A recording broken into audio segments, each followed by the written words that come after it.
crois que ce que l'on voit sur les marchés montre en tout cas les limites de ce que l'on a appelé la théorie classique, c'est-à-dire la théorie sur laquelle on s'est appuyé et qui s'est développée jusqu'aux années 80-90. On constate aujourd'hui que les comportements des individus ne sont pas toujours conformes au modèle dit classique, et l'on constate également que le fonctionnement même des marchés n'est pas conforme aux hypothèses du modèle classique, parce que la réalité est plus complexe, parce que les hypothèses du modèle classique étaient également de leur côté extrêmement simplistes. Et il est absolument indispensable aujourd'hui d'essayer de concilier plus notre compréhension des marchés, nos modèles, avec la réalité des marchés, quand on voit l'ampleur qu'ont pris les marchés dans nos économies. Les produits sophistiqués sont toujours, en théorie, en tout cas, utiles à quelque chose. Quand on parle des options, par exemple, qui est le premier, je dirais, degré de complexité après les actions, eh bien, les options, c'est une manière de s'assurer contre un certain nombre d'aléas. Donc ce sont des produits qui sont de la même nature qu'un produit d'assurance, à part qu'au lieu de s'assurer contre des aléas naturels ou autres, on va s'assurer contre des aléas financiers. Alors après, on s'est dit, puisqu'on sait commercialiser et développer des options, on va créer des produits qui sont encore plus sophistiqués. À chaque fois, ces produits sont censés apporter une réponse à un besoin.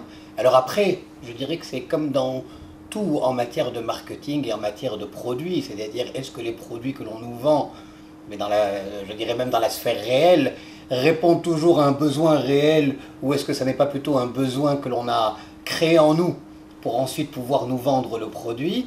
La même problématique, la même question se pose en finance. Et à partir du moment où c'est sur les produits innovants que les financiers vont pouvoir marger au maximum, vont pouvoir prélever des marges importantes, il y a une course à l'innovation pour développer à chaque fois des produits plus sophistiqués qui vont permettre aux financiers de prélever des marges au passage. Si ça n'était que ça, je dirais, c'est le propre de toute industrie. Toutes les industries fonctionnent sur ce principe. On crée de nouveaux téléphones portables de plus en plus sophistiqués, on nous fait croire qu'on a absolument besoin d'avoir telle fonction dont on n'imaginait même pas l'existence il y a quelques semaines, mais ça devient la fonction que tout le monde doit avoir et il faut donc changer son téléphone. Bon.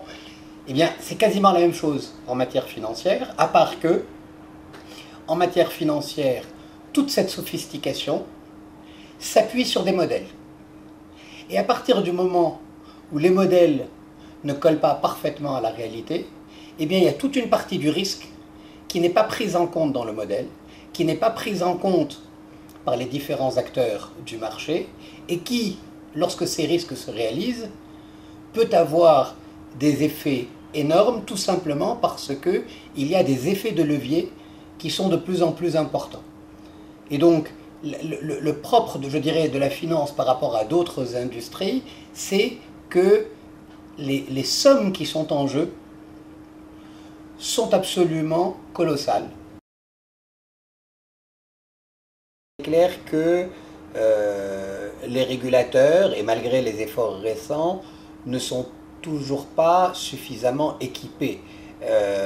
Mais je dirais que c'est presque une difficulté fondamentale. Le régulateur dépend de la puissance publique et il a du mal à attirer les meilleurs cerveaux, tout simplement parce que, même s'il réussissait à les attirer, il serait vite débauché par des entités privées en face qui, je ne dis pas qu'elle les débauche pour contourner le système, mais tout simplement, s'il y a quelqu'un qui est compétent et si je peux me l'offrir, eh bien je vais essayer de l'attirer.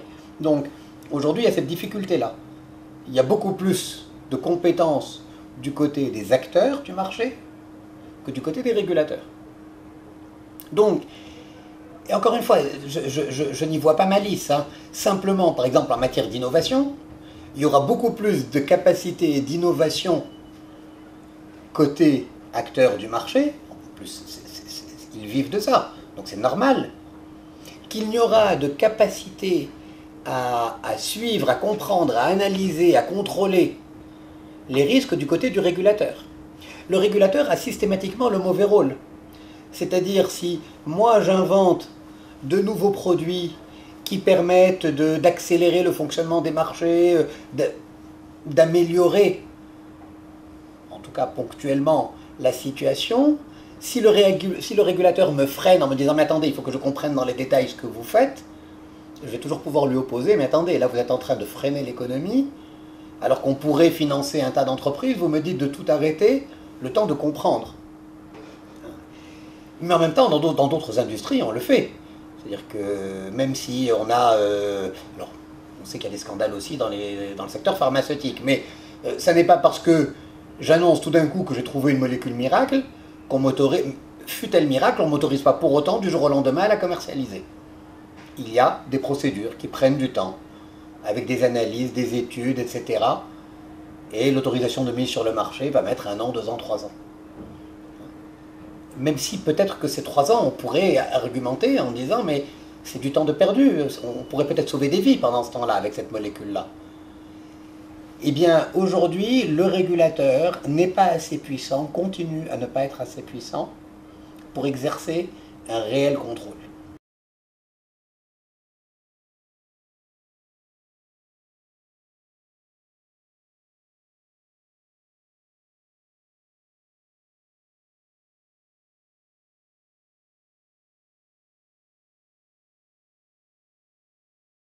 Il est